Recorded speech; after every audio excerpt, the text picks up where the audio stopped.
pas simple de répondre aux objectifs européens et nationaux en matière de réduction des déchets et de valorisation matière, et je dois vous dire que vous vous en tirez plutôt bien. Vous allez au-delà de la réglementation, vous parlez de prévention, de collecte sélective des biodéchets, de réduction du gaspillage alimentaire, de réemploi. Vous avez raison, il faut bien répondre aux besoins du présent. Mais pour les besoins du futur, nous ne désespérons pas de vous faire progresser.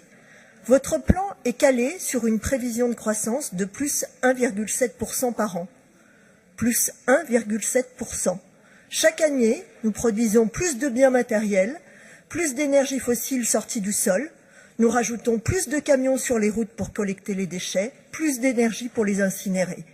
Et ça, ad vitam aeternam, les vignerons souffrent et s'inquiètent de la pérennité de leurs vignobles. Sur les bords du lac d'Annecy, les promenades en bateau sont fermées pour manque d'eau.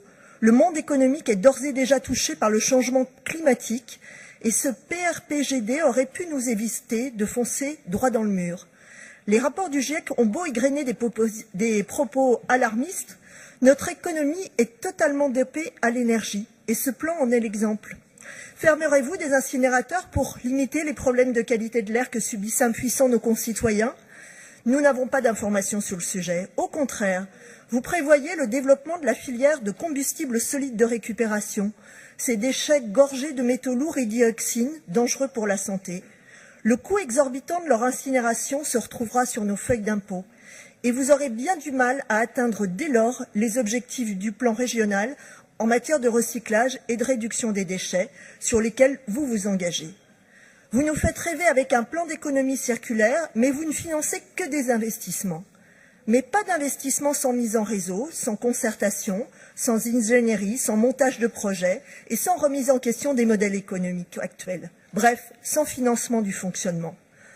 Nous avons besoin d'y voir clair, de nous assurer que la hiérarchie des déchets est bien respectée, que c'est bien la réduction des déchets qui guide vos ambitions. Nous proposerons des amendements. Un d'entre eux, je vous l'accorde, modifie de manière sensible votre plan d'action. Les deux autres, vous en conviendrez, nous permettront de nous assurer que nous partageons bien la même vision pour faire des déchets une ressource. Nous reprendrons la parole au moment des explications de vote pour vous faire part de notre décision finale au vu de l'examen des amendements. Je vous remercie.